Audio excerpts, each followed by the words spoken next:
శ్రీమాత్రే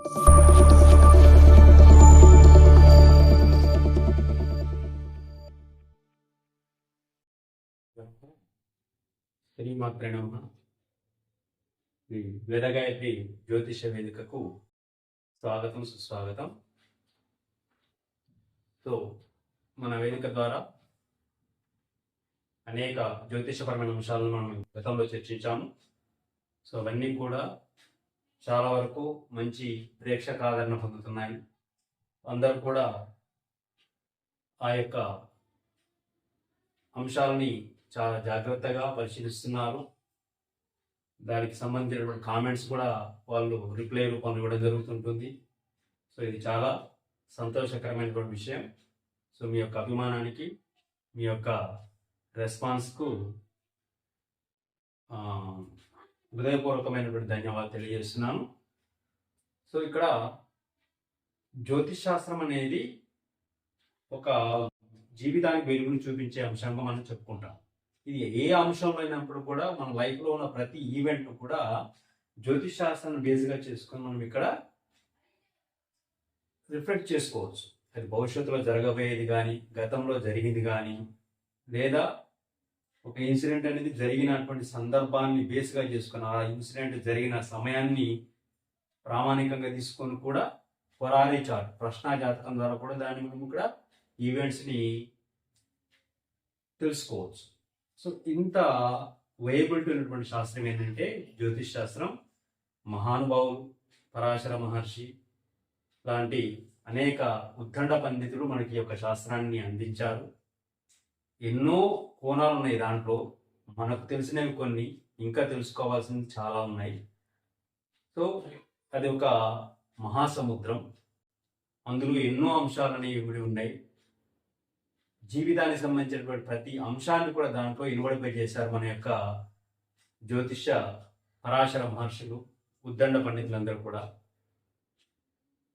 సో వాటిని మనం ఇక్కడ గ్రంథ రూపంలో ఉన్న వాటిని ప్రామాణికంగా తీసుకొని వాళ్ళు అందులో నిశ్చితపరిచినటువంటి అంశాన్ని మన యొక్క సాధారణ పరిభాషలోకి తర్జుమా చేసుకొని, సో అందులో ఏమి ఉన్నది, ఇది మానవ జీవితాన్ని అప్లికేబుల్ ఎలా చేసుకోవాలనే విషయాలని మనం ఇక్కడ జ్యోతిష గ్రంథాన్ని క్షుణ్ణంగా పరిశీలిస్తే మనకు జీవితానికి సంబంధించినటువంటి సంపూర్ణమైనటువంటి అంశాలని జ్యోతిష్ శాస్త్రంలోనే అక్కడ ఆల్రెడీ ఇన్పుట్ చేసి పెట్టారు. జ్యోతిష్ శాస్త్రంలో ఏ అంశాన్ని అయినా కూడా మనం ఇక్కడ టచ్ చేయొచ్చు, దెర్ ఇస్ నో డౌట్.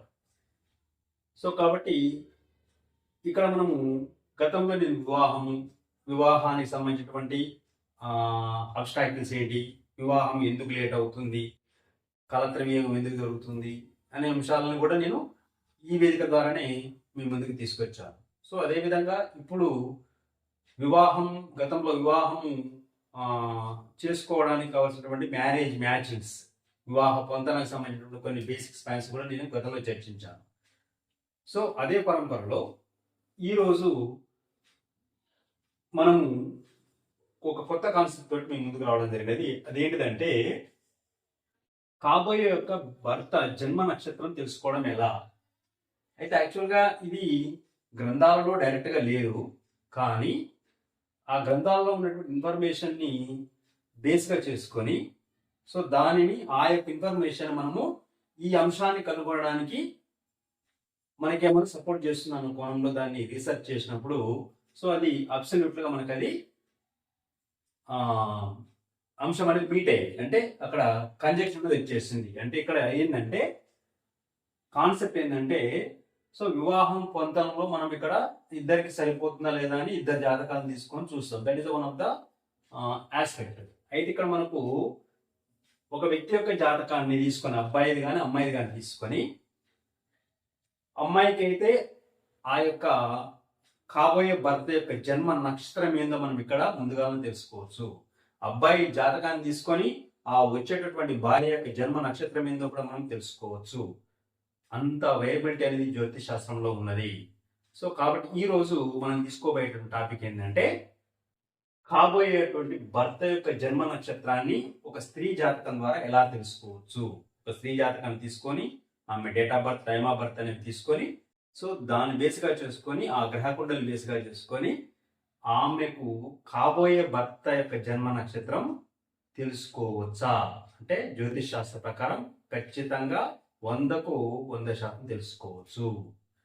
అలాంటి ఒక బలమైనటువంటి రూల్స్ అనేవి ఇక్కడ మనకు హెల్ప్ చేస్తుంటాయి.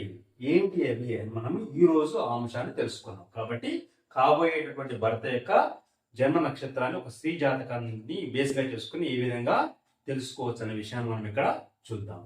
సో గతంలో నేను చెప్పాను మీకు, స్త్రీ పురుషులకు ఎవరికైనప్పుడు కూడా వివాహం అన్నప్పుడు సప్తమ స్థానాన్ని, వివాహ కారకుడైన శుక్రుణ్ణి, అదే విధంగా మాంగళ్య కారకుడైన కుజుణ్ణి, వీళ్ళని జనరల్గా మనం కన్సల్ట్ చేయాలి. ఓకేనా? సో మనం ఇక్కడ ఈరోజు తీసుకుపోయేటువంటి టాపిక్లో మనం గమనించినట్లయితే, సో జన్మ నక్షత్రాన్ని తెలుసుకోవడానికి ఏ రకమైన పారామీటర్స్ మనం ఇక్కడ తీసుకోవాలి, ఎలా దాన్ని కంక్లూజన్ చేయాలనే విషయాన్ని చూద్దాం. సో అంశంలోకి వెళ్ళే కంటే ముందు నా యొక్క small request to all my viewers, ఈ యొక్క ఛానల్ని ఆదరించండి, వీడియోని ఎండ్ ఆఫ్ ద పాయింట్ వరకు చూడండి. సో నా యొక్క ఛానల్ని సబ్స్క్రైబ్ చేసుకోండి, లైక్ చేయండి, మీ యొక్క బంధుమిత్రుల యొక్క గ్రూపుల్లో షేర్ చేయండి. This is my humble request to all my viewers. So now let's go to the video. So ఇక్కడ మనం గమనించినట్లయితే కాబోయేటువంటి భర్త జన్మ నక్షత్రాన్ని ఏ విధంగా తెలుసుకోవాలంటే, ఇక్కడ చూసినట్లయితే ఇక్కడ ఒక స్త్రీ జాతకాన్ని నేను తీసుకున్నాను. ఆ యొక్క బర్త్ డీటెయిల్స్ అన్ని కూడా హిడెన్ గా ఉంచడం జరిగినది, సో ప్రైవసీ యాంగిల్లో. సో ఇక్కడ మనం గమనించినట్లయితే ఆ అమ్మాయి యొక్క జన్మ లగ్నాన్ని మనము నవాంశ లగ్నాన్ని రెండింటిగా తీసుకొని ఆమె యొక్క భర్త జన్మ నక్షత్రం ఏవై ఉంటుంది అనేది మనం ముందుగానే తెలుసుకోవచ్చు. చూద్దాం. ఇక్కడ D1 చార్ట్ మనం గమనించినట్లయితే, సో ఇక్కడ అమ్మాయి యొక్క లగ్నం వచ్చేసి మేష లగ్నం. సో ఇక్కడ వివాహ స్థానం అన్నప్పుడు 7వ స్థానం మనం తీసుకుంటాం కాబట్టి, సో ఇక్కడ 7వ స్థానం బేస్గా చేసుకొని మనం ఇక్కడ ఈ జన్మ నక్షత్రాన్ని ఎలా తెలుసుకోవచ్చు అనే విషయాన్ని చూద్దాం. ఇక్కడ సో ఇక్కడ చూడండి, మేష లగ్నానికి సప్తమ స్థానం ఏమవుతుంది, ఇక్కడ మనకు తులారాశి అవుతుంది. అయితే ఇక్కడ మనకు మొత్తం కూడా నక్షత్రంలో 12 రాశులు ఉంటే ఒక్కొక్క రాశి 30 డిగ్రీలు ఉంటుంది. ఓకేనా? సో ఒక్కొక్క రాశి 30 డిగ్రీలు అనేది ఉంటుంది కాబట్టి, సో ఒక్కొక్క రాశిలో మనకు 3 నక్షత్రాలకు సంబంధించిన పాదాలు అనేవి ఉంటాయి. సో ఇక్కడ మనం గమనించినప్పుడు మేష రాశి కూడా 30 డిగ్రీలు ఉంటుంది. అయితే ఇక్కడ లగ్నం ఏ డిగ్రీలు పడ్డదో చూసుకొని దాన్ని బట్టి మనం ఇక్కడ సప్తమ స్థానాన్ని డిసైడ్ చేసుకోవాలి. అంటే ఇక్కడ మనం చూసినట్లయితే ఇక్కడ మనకు లగ్నం అనేది మేష లగ్నం అయింది, మేష లగ్నానికి తుల అనేది సప్తమ స్థానం అయింది. అయితే ఇక్కడ లగ్నాన్ని కూడా కన్సిడర్ చేయాలి. ఏంటిది లగ్నం అంటే, ఇక్కడ మేష లగ్నం 18 డిగ్రీలో పడ్డది. సో కాబట్టి సగంలో ఉంది. ఓకేనా? అంటే రాశి సగంలో లగ్నం పడ్డది కాబట్టి సగం నుంచి మనం కన్సిడర్ చేస్తే ఎక్కడికి వస్తుంది, ఇక్కడ తుల సగ భాగానికి పై భాగం ఏమైతే 18 డిగ్రీలు, అంటే ఇక్కడ 18 డిగ్రీలు ఉంది కాబట్టి తులలో కూడా 18 డిగ్రీల భాగం ఏమైతుంది, సప్తమ స్థానం అవుతుంది. కాబట్టి ఈ 18 డిగ్రీల్లో ఉన్నటువంటి నక్షత్రం ఏదో దాన్ని మనం ఇక్కడ కన్సిడర్ చేసుకోవాలి. ఏంటిది, ఇక్కడ మనకు సాధారణంగా ఏ నక్షత్రాలు వస్తాయి ఇక్కడ మనకు, ఓకేనా, మనకు చిత్త, స్వాతి, విశాఖ ఈ 3 నక్షత్రాలు మనకు ఎక్కడ తులారాశిలో వస్తాయి. అర్థమైందా? సో చిత్త నక్షత్రము, స్వాతి నక్షత్రం, చిత్త నక్షత్రం మొదలు, స్వాతి నక్షత్రం మధ్యన, తర్వాత విశాఖ నక్షత్రం మూడవది. కాబట్టి స్వాతి నక్షత్రం మధ్యలో ఉంది. ఇది ఎక్కడ 18 డిగ్రీలు అంటే 30 డిగ్రీలకు మధ్యలోకే కదా, మిడిల్కి వస్తుంది కదా. కాబట్టి ఇప్పుడు ఈ 18 డిగ్రీల్లో ఉన్నటువంటి నక్షత్రం, ఎందుకు లగ్నం 18 డిగ్రీలు ఉంది కాబట్టి అక్కడి నుంచి సప్తమ స్థానంలో మనం 18 డిగ్రీలని తీసుకోవాలి. ఆ 18 డిగ్రీలు ఉండే నక్షత్రం ఏంటిది, స్వాతి నక్షత్రం అవుతుంది. ఓకేనా? ఇప్పుడు ఆ స్వాతి నక్షత్రం యొక్క స్టార్ లార్డ్ ఎవరో మనం చూడాలి, అంటే నక్షత్రాధిపతి ఎవరినో తీసుకోవాలి. కాబట్టి 18 డిగ్రీల్లో మనకి ఇక్కడ స్వాతి నక్షత్రం ఉంటే ఆ స్వాతి నక్షత్రానికి రాహువు నక్షత్రాధిపతిగా ఉంటాడు. సో ఇది ఒక ఫస్ట్ స్టెప్. ఓకేనా? సో నెక్స్ట్ మనం ఇక్కడ ఈ రాహువు మనకు D9లో అంటే నవాంశం కూడా మనం కన్సిడర్ చేయాలి. ఈ రాహువు నవాంశలో, ఎందుకు, వివాహానికి మనం నవాంశని ఒక బేసిక్ పాయింట్ గా తీసుకుంటాం కాబట్టి రాహుకు ఈ యొక్క నవాంశంలో D9లో ఎవరితోనైనా కలిసి ఉండా మనం ఇక్కడ ఒకసారి చూసుకోవాలి. చూసినట్లయితే ఇక్కడ చూడండి, D9లో రాహు 22 డిగ్రీల్లో ఉన్నాడు. ఓకేనా? ఎక్కడ మనకు, ఇక్కడ మనకు తులలో పడుతున్నాడు. ఇదే రాహు మనకు గురువు వచ్చేసి వక్రత్వం చెందినటువంటి గురువు వచ్చేసి మనకి ఎక్కడున్నాడు, ఈ యొక్క వృశ్చిక లగ్నంలో ఉన్నాడు. ఇక్కడ చూడండి, ఇక్కడ వృశ్చిక లగ్నంలో వృశ్చిక రాశిలోనే ఉన్నాడు, నవాంశలో కూడా గురువు వృశ్చిక రాశిలోనే ఉన్నాడు. సో వక్రత్వం చెంది ఉన్నాడు. కాకపోతే ఇక్కడ 15 డిగ్రీలలో ఉంటే ఇక్కడ 23 డిగ్రీలలో ఉన్నాడు. సో మనం ఇక్కడ మేష లగ్నానికి తులా రాశిలో 18 డిగ్రీలు అనేది స్వాతి నక్షత్రం వచ్చింది కాబట్టి ఆ 18 డిగ్రీల స్థానాన్ని మనం సప్తమ స్థానంగా కన్సిడర్ చేస్తున్నాము. ఓకేనా? ఆ సప్తమ స్థానంలో ఆ డిగ్రీలో సప్తమ స్థానం అనేది ఇంపోజ్ అవుతుంది. ఆ 18 డిగ్రీలో ఉన్న నక్షత్రం స్వాతి కాబట్టి ఆ స్వాతిలో ఉన్నటువంటి నక్షత్రాధిపతి ఉన్నటువంటి రాహుని తీసుకుంటున్నాను. ఓకేనా? అది కారణం రాహుని ఎందుకు తీసుకుంటున్నానండి ఇక్కడ. ఓకేనా? సో మరి ఇక్కడ ఆ రాహు గురువుతో కలిసి ఉన్నాడు. ఇక్కడ మనం చూడండి, వృశ్చిక ఇక్కడ తులలో పడుతున్నాడు, గురువు ఇక్కడ పడుతున్నాడు. అంటే ఒకసారి మీరు గమనిస్తే రాహు యొక్క యాంగిల్ ఏదైతే ఉంటుందో అతను ఎప్పుడైనప్పుడు కూడా ఏమవుతాడు, ఇక్కడ అతను రివర్స్ లో తిరుగుతూ ఉంటాడు. ఓకేనా? గురువు వక్రతం చెందింది కాబట్టి ఏమైతుంది, అతని యొక్క గురువు వక్రతం చెందింది కాబట్టి అతన్ని నేను ఎక్కడ తీసుకున్నాను, ఈ యొక్క తులారాశిలో తీసుకున్నాను. కాబట్టి గురువుని తులారాశిలో తీసుకుంటే రాహు కూడా అక్కడే ఉండు కాబట్టి ఇతను 22 డిగ్రీలలో ఇతను 23 డిగ్రీలలో ఉండు కాబట్టి 1 డిగ్రీ తేడానే ఉంది కాబట్టి ఇక్కడ మనము గురు రాహులు ఇద్దరు కూడా కలిసి ఉన్నట్టే కన్సిడర్ చేసుకోవాలి. అంటే నవాంశలో గురువు రాహు కలిసి ఉన్నారు. ఓకేనా? ఎక్కడ అంటే ఇక్కడ మనకు ఒక రకంగా వృశ్చిక రాశిలో కలిసి ఉందని అనుకుందాం. ఎందుకు ఇక్కడ గురువు వృశ్చిక రాశిలో ఉండు కాబట్టి రాహువు కూడా ఎక్కడున్నాడు, ఇక్కడ ఆల్మోస్ట్ ఆల్ 8 డిగ్రీలో ఉన్నాడు. తులారాశి యొక్క 8 డిగ్రీలో ఉన్నాడు కాబట్టి సో ఇక్కడ మనము రాహుని ఎక్కడ తీసుకుంటున్నాను, ఇక్కడ వృశ్చిక రాశిలో తీసుకుంటున్నాను. సో కాబట్టి ఈ గురు రాహువులు అనేవారు వృశ్చిక రాశిలో ఉన్నారని మనం ఇక్కడ వాళ్ళు ఉన్నటువంటి డిగ్రీల పరంగా కన్సిడర్ చేయడం జరిగినది. ఇప్పుడు ఈ యొక్క గురు రాహువులు ఎక్కడున్నారు, వృశ్చికంలో ఉన్నారు. ఈ వృశ్చిక రాష్ట్రాధిపతి ఎవరు ఇక్కడ, కుజుడు. ఎవరైనా కుజుడు. అంటే ఇక్కడ చూసినట్లయితే ఈ యొక్క లగ్న సప్తమ స్థానమైనటువంటి 18 డిగ్రీల్లో ఉన్నటువంటి నక్షత్రాధిపతి రాహువు గురువుతో కలిసి వృశ్చిక రాశిలో ఉండడం వలన ఇక్కడ ఈ సప్తమ స్థానానికి అంటే వివాహ స్థానానికి ఇండైరెక్ట్ గా ఎవరి కనెక్షన్ వచ్చింది, కుజుని యొక్క కనెక్షన్ వచ్చింది. అంటే ఇప్పుడు ఆమె వివాహానికి సంబంధించినటువంటి భర్తకు సంబంధించినటువంటి నేను చెప్పినటువంటి నక్షత్రం ఏదైతే ఉంటుందో ఇప్పుడు మనము ఆ కుజుని బేస్ గా చేసుకొని ముందుకెళ్ళాలి. కాబట్టి ఇక్కడ ఈ గురు రాహువులు ఇద్దరు కూడా కుజ నక్షత్రం కుజ యొక్క రాశిలో ఉన్నారు కాబట్టి ఇక్కడ ఈ యొక్క అమ్మాయి యొక్క ఈ స్త్రీ యొక్క భర్త జన్మ నక్షత్రాన్ని డిసైడ్ చేసేది కుజుడు. That is the final conclusion. ఎవరైనా కుజుడు నిర్ణయిస్తాడు ఈమె యొక్క భర్త నక్షత్రాన్ని. ఓకేనా? ఇప్పుడు దాన్ని బేస్గా చేసుకొని మనం ఇక్కడ దీన్ని ఏం చేయాలి, ఇక్కడ ఆపరేట్ చేసుకుంటూ వెళ్ళాలి. హారోస్కోప్ని ఎట్లా చూద్దాం. ఇక్కడ కుజుని యొక్క నక్షత్రాల్లో ఉంటుందని ఒక ఫైనల్ గా కంక్లూజన్ వచ్చేసింది. ఇప్పుడు కుజుని యొక్క నక్షత్రాలు ఏంటి మరి అంటే చిత్త, మృగశిర, ధనిష్ట. మృగశిర నక్షత్రం ఏమో వృషభంలో ఉంటది. ఓకేనా? ధనిష్ట నక్షత్రం ఏమో ఎక్కడ ధనస్సులో ఉంటుంది. చిత్త నక్షత్రం వచ్చేసి కన్యలో, తులలో ఉంటుంది. ఓకేనా? సో ఇక్కడ మనకు చిత్త, మృగశిర, ధనిష్ట నక్షత్రాలు అనేవి కుజునివి. ఓకేనా? సో కాబట్టి ఈ యొక్క కుజ నక్షత్రాలలోనే ఆ యొక్క స్త్రీ భర్త యొక్క జన్మ నక్షత్రం ఉండాలి. సో ఇప్పుడు చూద్దాం మరి ఈ రాహు గురువు చూసినట్లయితే అంటే మిగతా వాళ్ళకి ఎందుకు లేదు, ఎందుకు రాహుకి ఎందుకు లేదు, గురువుకి ఎందుకు లేదు కూడా చూద్దాం. ఇక్కడ మనం ఎందుకు కుజుని తీసుకుంటున్నామని చూద్దాం ఒకసారి. సో ఇక్కడ ఈ రాహువు గురువు, ఓకేనా, రాహు గురువు ఎవరు ఇక్కడ ఇద్దరు కూడా కలిసి ఉన్నారు కాబట్టి సో మనం ఇక్కడ గురు రాశిని కూడా తీసుకోవచ్చు, గురువును కూడా కావచ్చు. మేబీ గురు రాశులు లేదా గురు నక్షత్రాలు కూడా మనం మేబీ ఉండొచ్చేమో, చూద్దాం. అది ఇక్కడ మనకు రాహు గురువులు కలిసి ఉంది కాబట్టి గురు రాశిని తీసుకున్నాం. గురు రాశులు ఏంటి, ధనస్సు, మీనం. ఓకేనా? ఈ ధనస్సులో మీనంలో ఏమైనా కుజ నక్షత్రాలు ఉన్నాయంటే ఏముండవు. ఓకేనా? ఎందుకంటే జ్యేష్ఠాంతం, వృశ్చికం, ఓకేనా, మూల, పూర్వాషాఢ, ఉత్తరాషాఢ పదం ధనస్సు. ఓకేనా? అవి 3 కుజ నక్షత్రాలు కావు. ఇక్కడ ఏంటి మనకి ఇక్కడ పూర్వభద్రతయో, ఓకేనా, ఉత్తరాభద్ర, రేవచ్చాంతం, మీనం. ఓకేనా? సో ఈ మూడిట్లలో కూడా మనకు కుజ నక్షత్రాలు లేవు కాబట్టి మీనంలో ఉన్న నక్షత్రాలు, ధనస్సులో ఉన్న నక్షత్రాలు ఏవి కూడా కుజ నక్షత్రాలు కావు. కాబట్టి ఇక్కడ గురునికి ఎలాంటి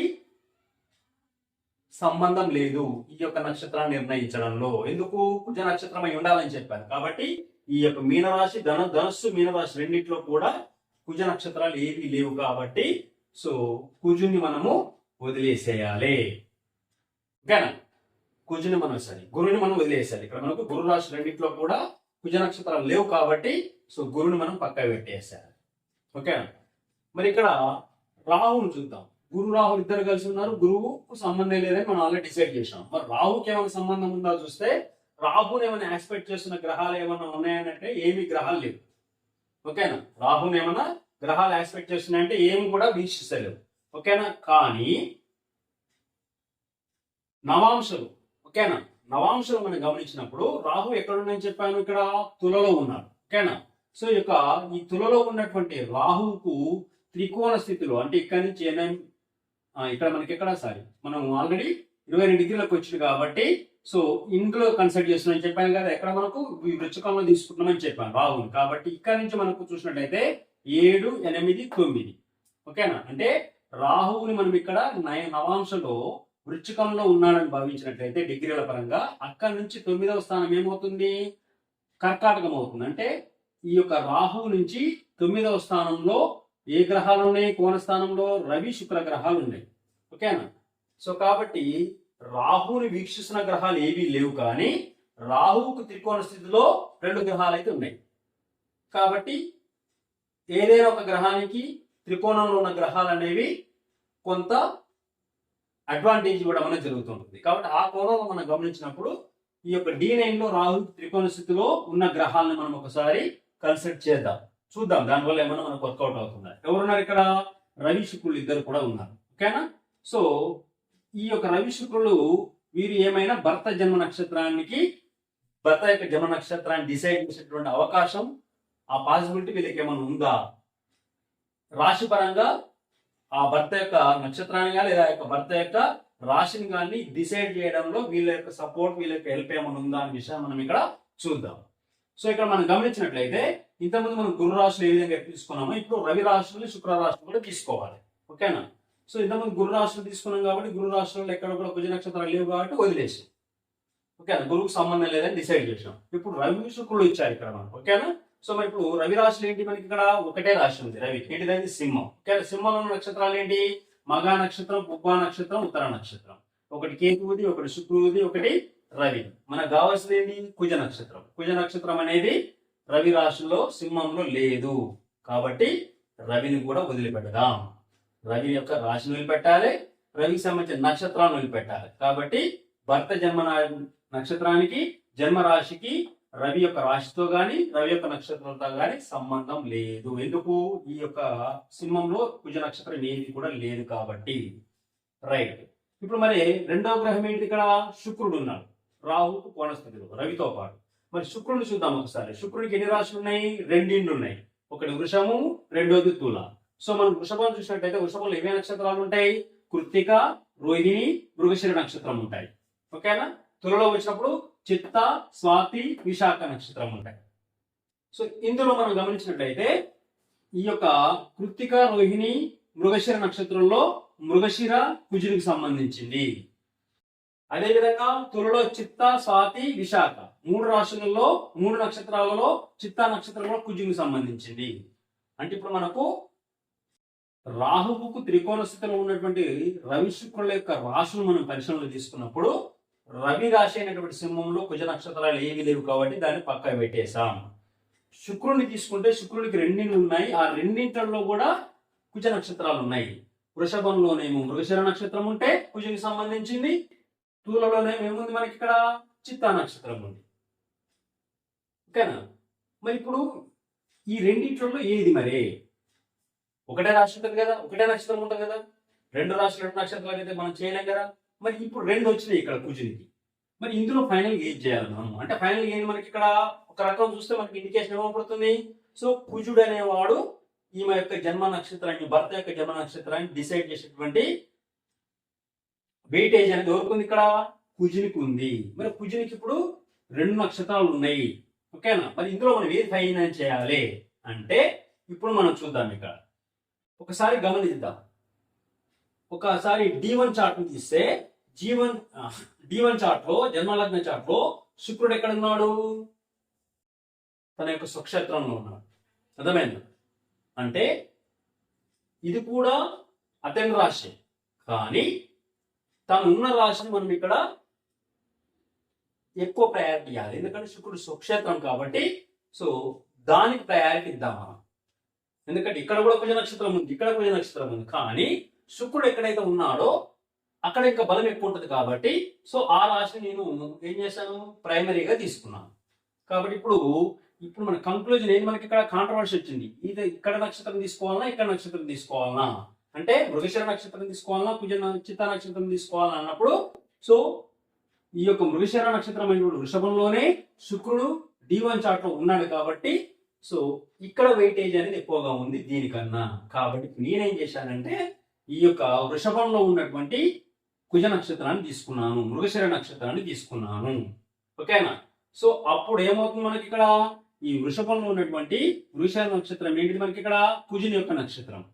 కాబట్టి ఈ యొక్క జన్మ జాతకంలో శుక్రుడు వృషభంలో స్వక్షేత్రంలో ఉంది కాబట్టి, ఆ స్వక్షేత్రమైనటువంటి ఆ యొక్క శుక్రుని రాశిలోనే కుజ నక్షత్రం ఉంది కాబట్టి, ఆ కుజుని యొక్క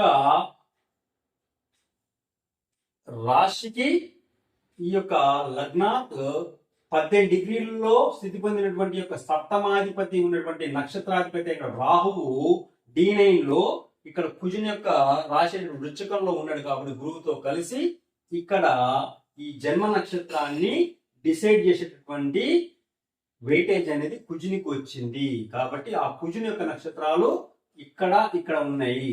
కాకపోతే ఇక్కడ శుక్రుడు కూడా స్వక్షేత్రంలో ఉన్నాడు కాబట్టి, సో దీనికి ఎక్కువ వైబిలిటీ ఉంటుంది.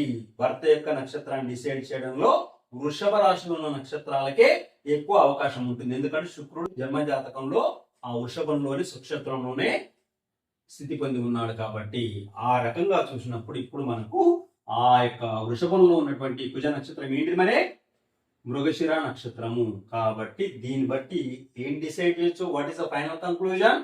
ఈ యొక్క స్త్రీ యొక్క భర్త యొక్క నక్షత్రం మృగశిర నక్షత్రం కాబట్టి, మృగశిర నక్షత్రం ఎక్కడుంది? ఈ యొక్క వృషభంలో ఉంది కాబట్టి వృషభ రాశి అవుతుంది. చూడండి ఎంత క్లియర్ గా ఉందో పిక్చర్. జస్ట్ స్త్రీ యొక్క జాతకాన్ని తీసుకొని కాబోయే భర్త యొక్క నక్షత్రాన్ని, రాశిని మనం అక్కడ తీసి పెట్టవచ్చు. అక్కడ అంతే, ఖచ్చితంగా 100% కావాల్సిందే. There is no doubt. ఇంత తప్ప వేరే అవకాశం లేదు. డేట్ ఆఫ్ బర్త్, ఇచ్చిన డేట్ ఆఫ్ బర్త్ తప్ప అయితే తప్ప, ఇచ్చిన టైమ్ ఆఫ్ బర్త్ తప్ప అయితే తప్ప, ప్లేస్ ఆఫ్ బర్త్ తప్ప అయితే తప్ప, ఇంకా వేరే యాంగిల్లో ఎక్కడ కూడా ఇది మిస్ కావడానికి అవకాశం లేదు. ఖచ్చితంగా ఆమె ఇచ్చిన డేటు, ఆమె ఇచ్చిన టైము, ఆమె ఇచ్చిన ప్లేస్ కరెక్ట్ అయితే ఖచ్చితంగా ఆమె యొక్క రాబోయే భర్త మృగశిర నక్షత్రయుక్తుడై ఉంటాడు. వృషభ రాశికి సంబంధించినటువంటి వ్యక్తే ఆమెకు జీవిత భాగస్వామిగా వస్తాడు. అది 100% మ్యాండేటరీ రూలు. అది మనకు జ్యోతిష్ శాస్త్రం ఇచ్చినటువంటి ఒక బ్రాండ్. ఓకేనా? సో ఈ విధంగా ఒక స్త్రీ జాతకాన్ని బేస్గా చేసుకొని మనము ఆ ఉన్నటువంటి సప్తమ స్థానానికి ఉన్నటువంటి సంబంధం కలిగినటువంటి గ్రహాలని కన్సల్ట్ చేసుకొని, ఆ గ్రహాధిపతులు ఉన్నటువంటి నక్షత్రాలను కన్సల్ట్ చేసుకొని, అవి నవాంశలు ఏ విధంగా స్థితి పొందినో చూసుకొని, ఆ గ్రహాలకు త్రికోణ స్థానంలో ఉన్నటువంటి రాశులను కూడా కన్సల్ట్ చేసుకొని, సో ఇందులో ఏది మనకు దగ్గర సంబంధాన్ని కలిగి ఉన్నది, దేనికి అవకాశాలు ఎక్కువగా ఉన్నాయి, భర్త యొక్క జన్మ నక్షత్రాన్ని డిసైడ్ చేయడం అనే అంశాన్ని మనము ఫైండ్ అవుట్ చేసుకొని దాన్ని పట్టుకొని మనం ముందుకు వెళ్ళినట్లయితే ఫైనల్ గా మనకి ఇక్కడ భర్త యొక్క నక్షత్రం తెలుస్తుంది. ఎందుకంటే మనం ఫస్ట్ స్టార్టింగ్ లో చూసినప్పుడు చూడండి, మనకి ఇక్కడ ఏమైంది? గురువు వచ్చాడు, రాహు వచ్చాడు, వాళ్ళకు కూడా అవకాశం ఉందేమో అనుకున్నాం. సో రాశి పరంగా చూస్తే ఈ ధనస్సులో కానీ మీనంలో కానీ కుజ నక్షత్రాలు లేవు కాబట్టి వదిలేసినాం. రాహు ఉన్నాడు. ఓకేనా? రాహుని ఏమైనా గ్రహాలు చూస్తున్నాయంటే ఏం లేవు. కాకపోతే రాహుని పూర్తిగా వదిలేయడానికి అవకాశం లేదు. ఎందుకంటే రాహుకు త్రికోణ స్థితిలో గ్రహాలు ఉన్నాయి. ఏంటి అవి? నవాంశంలో రవి శుక్రులు ఉన్నారు కాబట్టి వాళ్ళ రాశులలో ఏమైనా పాసిబుల్ అవుతుందని ఆ యాంగిల్లో దాన్ని ఒకసారి డయాగ్నోసిస్ చేస్తే ఏమైంది? ఫైనల్ గా మనకు రవి రాశులు కూడా సింహం. ఓకేనా? సింహం కూడా సపోర్ట్ చేయలేదు. ఎందుకు? రవి రాశి అనే సింహంలో ఏ కుజ నక్షత్రం ఏది లేదు కాబట్టి రవిని కూడా పక్కకు పెట్టాం. అర్థమైంది. ఇక మిగిలిన ఎవరు? శుక్రుడు ఉన్నాడు. శుక్రునికి ఎన్ని ఉన్నాయి? 2 రాశులు ఉన్నాయి. 2 రాశుల్లో కూడా కుజ నక్షత్రాలు ఉన్నాయి. మరి ఏది తీసుకోవాలి మనము అంటే, మనం ఇప్పుడు జన్మజాతకుడు శుక్రుడు ఎక్కడ ఉన్నో చూసుకున్నట్టయితే శుక్రుడు స్వక్షేత్రంలో వృషభంలో ఉంది కాబట్టి సో తులకన మనం దేని ప్రయాణం చేయాలి? వృషభాన్ని ప్రయాణం చేయాలి. కాబట్టి ఆ వృషభంలో ఉన్న కుజ నక్షత్రం ఏంది? మృగశిర నక్షత్రం. కాబట్టి ఈ స్త్రీ యొక్క భర్త యొక్క జాతకంలో వచ్చే భర్త యొక్క జన్మ నక్షత్రం ఏమంటది? కుజునికి సంబంధించిన మృగశిర నక్షత్రం అవుతుంది. ప్లస్ అతను వృషభ రాశికి చెందిన వాడై ఉంటాడు. So this is the 100% compulsory rule. ఇంకా వేరే అవకాశమే లేదు. ఖచ్చితంగా ఆమె కాబోయే భర్త కుజ నక్షత్ర గతుడై వృషభ రాశి స్థితుడై రావాల్సిందే. సో ఇది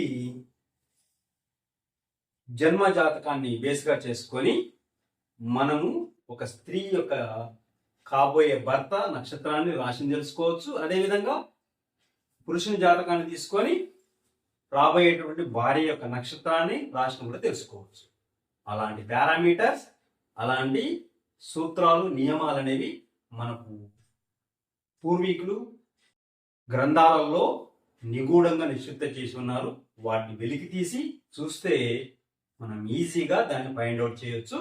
ఇది ఒక మ్యాండేటరీ రూలు. ఈ రూల్ అనేది మిస్ కావడానికి అవకాశం లేదు.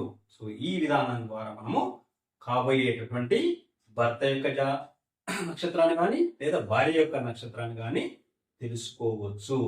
అంటే వివాహ పొంతన కన్నా ఇంకా డెప్త్ ఇది. వివాహ పొంతనలో ఏమో మనం ప్లానెటరీ పొజిషన్ని, పంచమ స్థానాన్ని, ఓకేనా, లగ్న స్థానాన్ని బేస్గా చేసుకొని గ్రహాల యొక్క పొంతన ఉంటే మనం మ్యారేజ్ ఫిక్సింగ్ చేస్తాం. సో ఇంకా అంతకన్నా డెప్త్గా, అంతకన్నా ఎక్కువ అక్యురసీ కలిగినటువంటి మెథడ్ ఇది. ఓకేనా.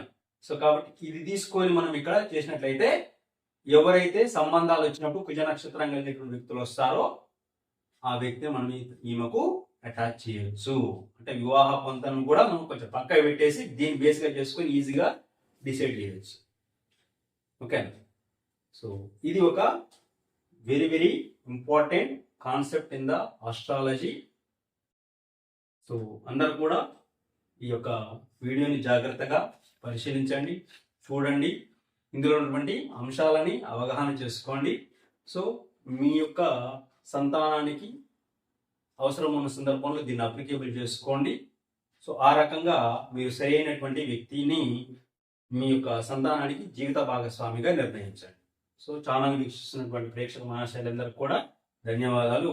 సో ఈ ఛానల్ని ఆదరించండి, సబ్స్క్రైబ్ చేసుకోండి, లైక్ చేయండి ప్రధానంగా. ఎందుకంటే మీరు లైక్ చేస్తే ఈ యొక్క వీడియో అనేది చాలా మందికి చేరువవుతుంది, చాలా మంది చూడడానికి అవకాశం వచ్చిన వాళ్ళు అవుతారు. కాబట్టి ఫస్ట్ ఆఫ్ ఆల్ వీడియోని లైక్ చేయండి, తర్వాత సబ్స్క్రైబ్ చేసుకోండి, మీ యొక్క బంధుమిత్రుల యొక్క గ్రూప్లో షేర్ చేయండి. Thank you. 1 minute.